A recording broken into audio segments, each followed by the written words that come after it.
Hello मेरे प्यारे बच्चों, आप लोग ने चैप्टर 6 हैलाइड की बनाने की विधियां पढ़ ली होंगी निश्चित ही। और जो चीज़ नहीं आए आपको बार बार मैं कहती हूँ अपने कमेंट सेक्शन पे जरूर डालिएगा और कैसा लग रहा है वीडियो ये भी जरूर बताइए। अच्छा, आज हम आपको रासायनिक विधियां बताएंगे कि किस तरीके से हम एल्किल हैलाइड से अन्य क्रियात्मक समूह बनाते हैं।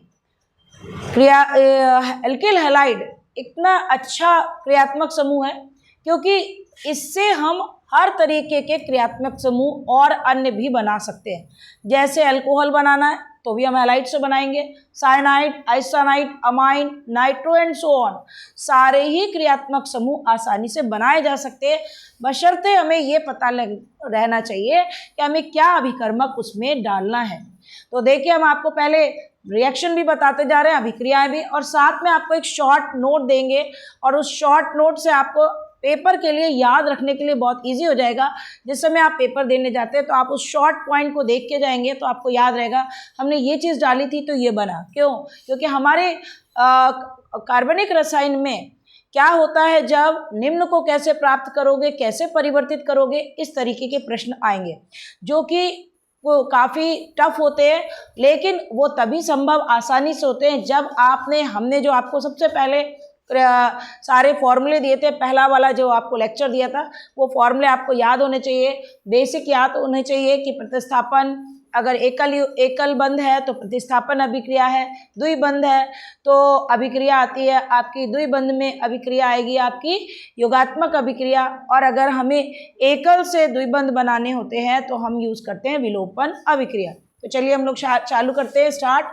अब हमारे स्टार्ट हो रही है रासायनिक अभिक्रियाएं, एल्किल हैलाइड की रासायनिक अभिक्रियाएं, यानी किस तरीके से ये एल्किल हैलाइड से हम अन्य चीजें बनाते हैं। सबसे पहली अभिक्रिया आती है KOH, जलीय KOH लेते हैं या फिर हम जलीय NaOH से अभिक्रिया कराते हैं।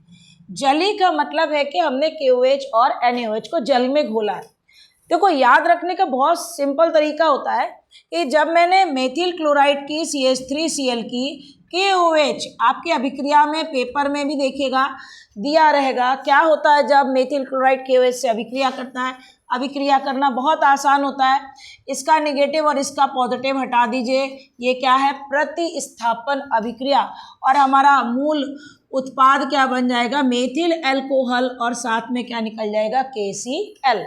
तो मेथिल अल्कोहल बन गया। अब देखिए, आपने हैलाइड से अल्कोहल बनाने की विधि आ गई, आपको अगला चैप्टर पढ़ना पड़ेगा अल्कोहल। तो आपको पहले से ही पता लग गया कि हमें अल्कोहल बनाना है, तो कोई दिक्कत नहीं, हम हैलाइड की KOH से अभिक्रिया करा दे। सेम अभिक्रिया अगर हम NaOH से कराएंगे तो भी वही उत्पाद बनेगा। अगर हमने NaOH से अभिक्रिया कराई तो भी मेथिल अल्कोहल बन गया, और यहाँ पे निकल जाएगा KO, और ये यहाँ पे निकलेगा हमारे पास Na डाला है तो ये निकलेगा NaCl। इसके मतलब है कि पहली चीज है कि अगर हम एथिल, अब यहाँ पे हम आपको देखिए शॉर्ट चार्ट भी तैयार करते जा रहे हैं। C2H5Cl मान लीजिए हमने ले लिया, हम CH3 से भी अभिक्रिया करा सकते हैं, C2H5 से भी। तो सबसे पहले हमने अभिक्रिया कराई किससे, KOH या NaOH। कैसा होना चाहिए, जली होना चाहिए। जली मतलब जल में घोल के। जब हम जली प्रयोग करते हैं तो हमारा उत्पाद बनेगा C2H5OH। C2H5OH हमने आपको फॉर्मूले याद करने के लिए इसीलिए बोला था, इसका नाम हो गया। अगर हम CH3 लेंगे तो CH3 का उत्पाद बनेगा, अगर हम C2H5 लेंगे तो C2H5 का उत्पाद बनेगा।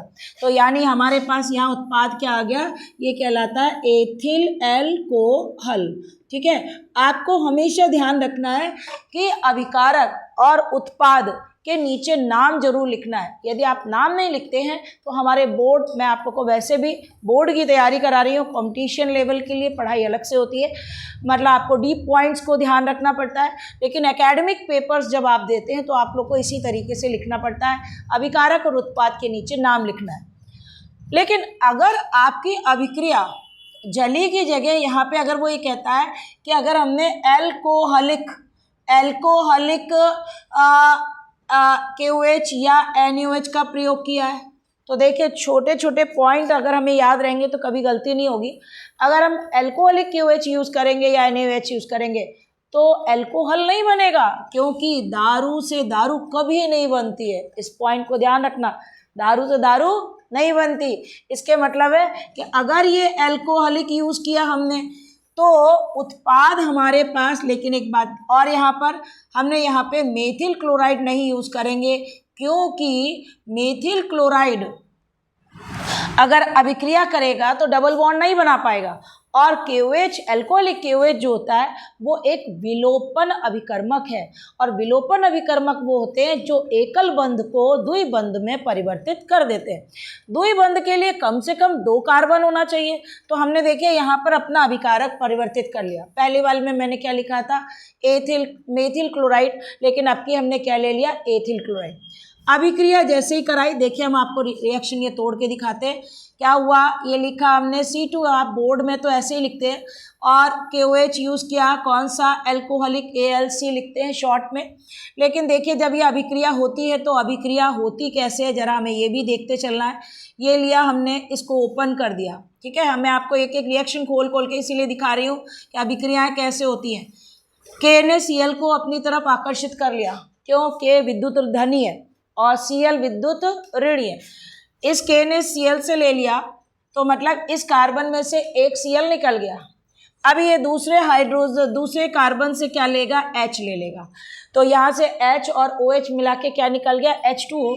निश्चित है हमारे कार्बन की संयोजकता कम होने लगी, वो परिवर्तित किस में हो गया, CH2 डबल बॉन्ड CH2, और उत्पाद क्या बन गया आपका, इथीन।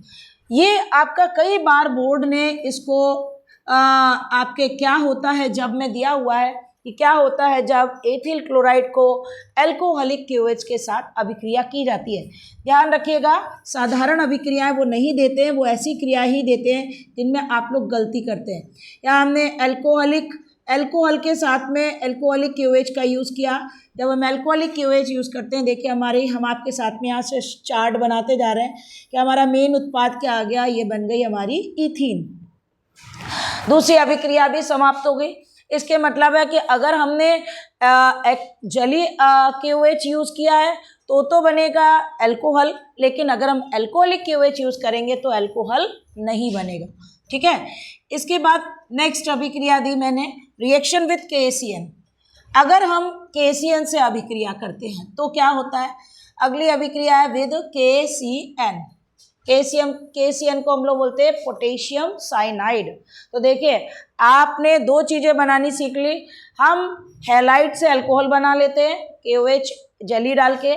हम डबल बॉन्ड का उत्पाद भी बना लेते हैं अगर हम अल्कोहलिक KOH यूज़ करते हैं। अब अगर हमें साइनाइड के बनाने हैं तो क्या किया, C2H5Cl की अभिक्रिया KCN से करा दी, फिर वही इसका प्लस और इसका माइनस निकल गया और मुख्य उत्पाद आ गया C2H5CN। C2H5CN यहाँ पे फिर हमने एक नई अपनी अभिक्रिया डाल दी।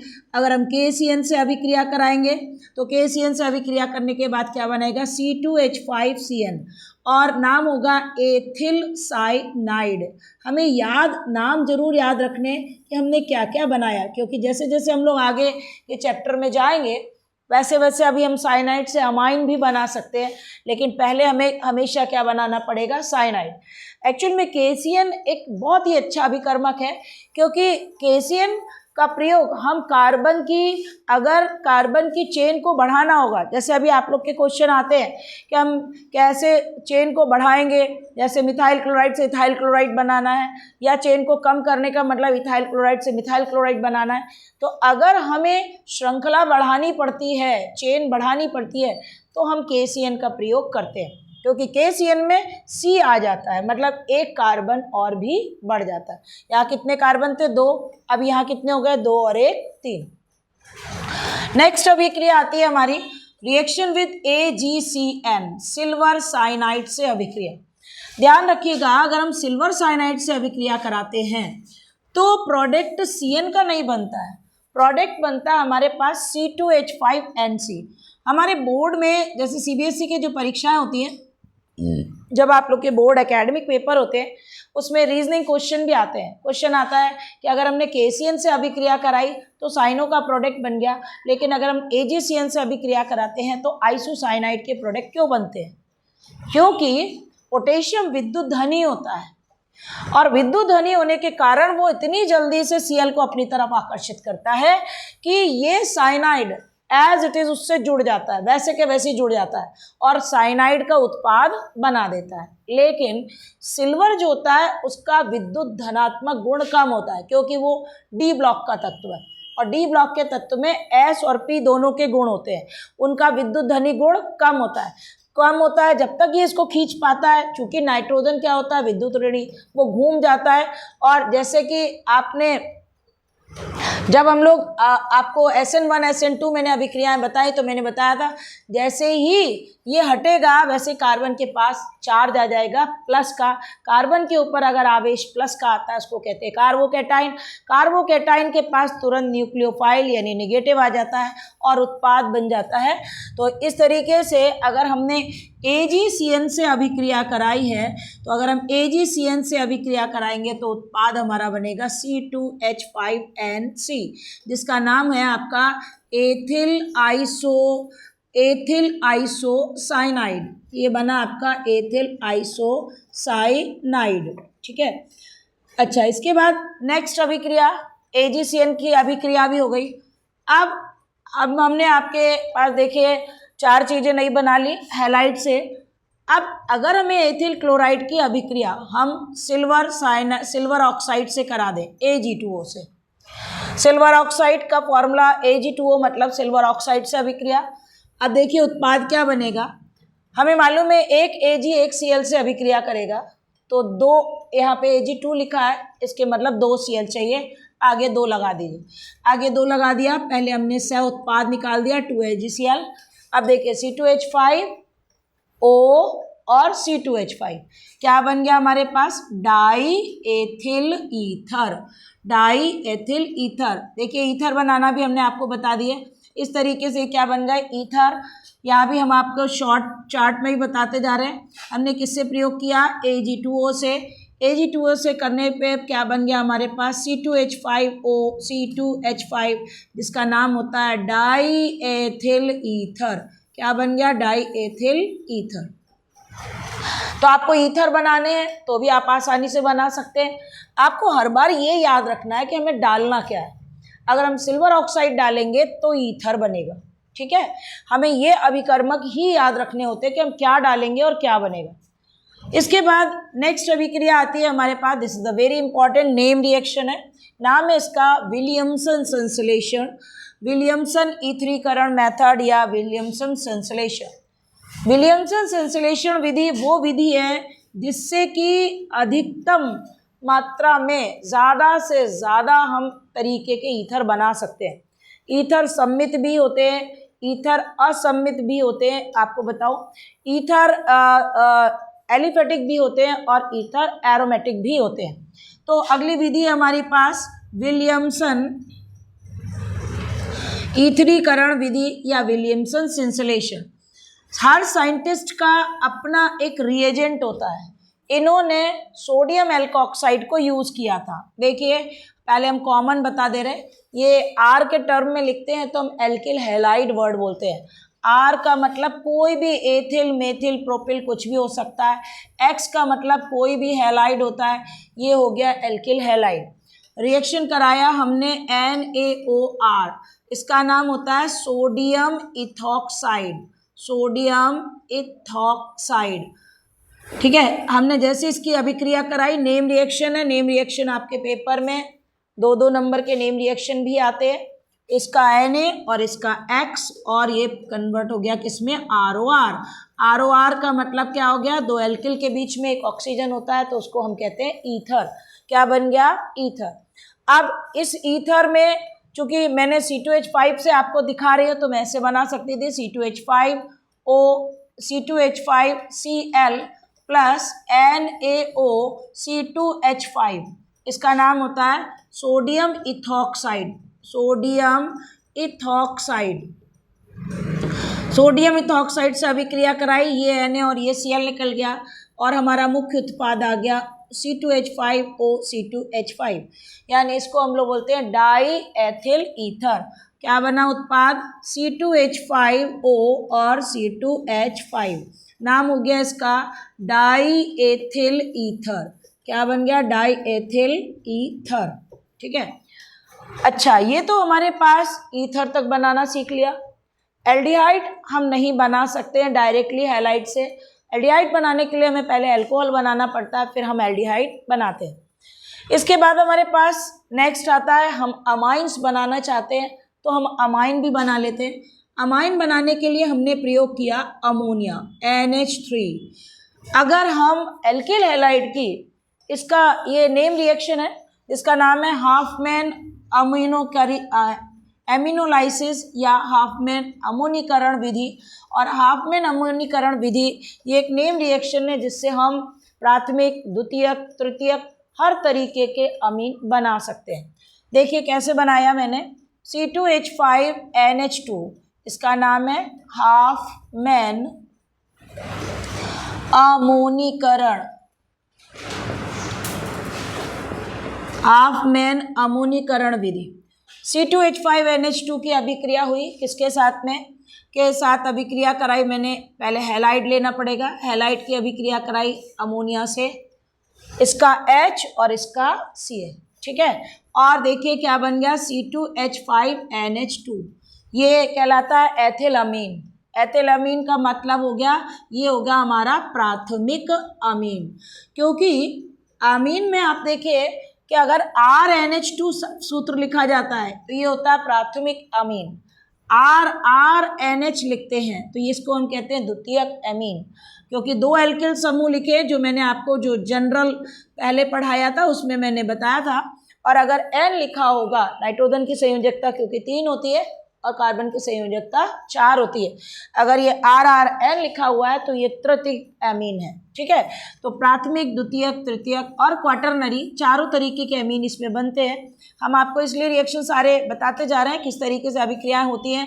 अभिक्रियाएं करना बहुत ईजी होती है, बशर्ते थोड़ा सा सिस्टम पता हो। इसका H और इसका Cl निकाल दिया, क्या बन गया C2H5 और NH, नाम हो गया इसका, ये द्वितीयक अमीन है, नाम हो गया डाई एथिल अमीन।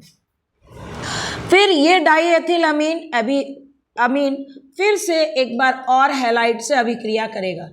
फिर से किया, अब की बार ये H और ये Cl फिर निकल गया और उत्पाद हो गया। हम ऐसे भी लिख सकते हैं, देखिए जरूरी नहीं होता कि हम ऐसे ओपन करके लिखे, हम इसको C2H5 का होल ट्वाइस या C2H5 का होल थ्राइस N, ये तृतीयक अमीन बनेंगे।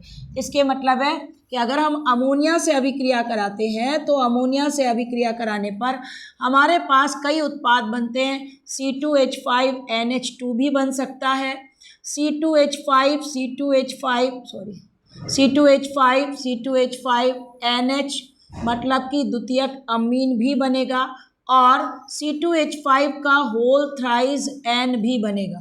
तो इस अभिक्रिया से हम प्राथमिक, द्वितीयक और तृतीयक हाफमैन अमोनीकरण इस विधि से हम प्राथमिक, द्वितीयक, तृतीयक, क्वाटरनरी सभी तरीके के अमीन बना सकते हैं। अब देखिए आप लोग के ये सारे चैप्टर हैं। हैलाइड के बाद आप अल्कोहल पढ़ोगे, जब अल्कोहल पढ़ोगे अल्कोहल कैसे बनाना आपको अभी से ही पता लग गया। हम KOH डाल दें, NaOH डाल दें। आपका चैप्टर आएगा साइनाइड बनाने, कैसे बनाएंगे, KCN डाल दो। आइसाइनाइड बनाने AgCN डाल दो। ईथर बनाना Ag2O डाल दो। ईथर बनाना सोडियम एल्कोक्साइड या इथॉक्साइड यूज़ कर लो। तो इस तरीके से हम बना सकते हैं। एक और अभिक्रिया, जैसे हमने सोडियम सल्फाइड से अभिक्रिया कराई, सोडियम सल्फाइड से अभिक्रिया कराते हैं तो थायो ईथर बनता है C2H5SC2H5। देखिए अगर C2H5O लिखा है C2H5 तो हम ईथर कहते हैं, लेकिन अगर S लिखा होता है तो हम कहते हैं थायो ईथर। नाम हो गया इसका डाई एथिल थायो ईथर। सल्फर के लिए वर्ड हम लोग थायो यूज करते हैं और बीच में अगर ROR होता है तो वर्ड हम लोग ईथर यूज करते हैं। देखिए अभिक्रिया कैसे हो गई, एक बार और समझ सकते हैं किस तरीके से हमने इस अभिक्रिया को कराया। तो C2H5Cl अभिक्रिया कर रही है किससे, Na2S से, सोडियम सल्फाइड से। तो हमें मालूम है एक Na को एक Cl चाहिए होता है, इसके मतलब आगे हमने क्या लगा दिया, 2 लगा दिया, क्या कन्वर्ट हो गया, ये हमारे पास 2NaCl बाई प्रोडक्ट निकल गया और मेन प्रोडक्ट आ गया C2H5S और C2H5। इसका नाम होता है डाई एथिल ईथर। इसके बाद अब हमारी जो अभिक्रियाएं चालू होती हैं, ये सारी अभिक्रियाएं वो हैं जिनसे आपने अलग अलग तरीके के उत्पाद बनाए। अभी आपने नाइट्रो का उत्पाद बनाना है तो भी बना सकते हैं। नाइट्रो के उत्पाद के लिए हम अभिक्रिया KNO2 से या KNO2 के अलावा अगर मान लीजिए हमारे पास NaNO2 लिखा है, AgNO2 लिखा है, सेम से एक ही तरीके के उत्पाद बनेंगे। अगर हम नाइट्रो का उत्पाद लेंगे तो उत्पाद बनेगा हमारे पास C2H5NO2, इसका नाम हो गया नाइट्रो ईथेन। तो देखिए हमने नाइट्रो ईथेन भी बना लिया। नाइट्रो के प्रोडक्ट बनाना है तो अब आपको यहाँ पे रिएजेंट याद रखना पड़ता है कि हमने रिएजेंट क्या यूज़ किया।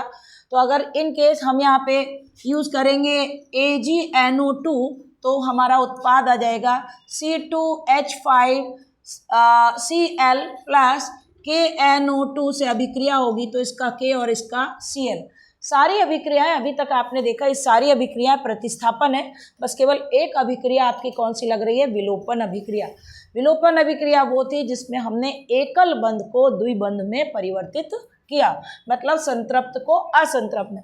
बाकी अभी आपने जितनी भी अभिक्रियाएं पढ़ी हैं वो सारी प्रतिस्थापन है कि एक क्रियात्मक समूह हटता है और उसकी जगह दूसरा क्रियात्मक समूह आ जाता है और बन गया हमारे पास C2H5NO2 और साथ में निकल गया KCl।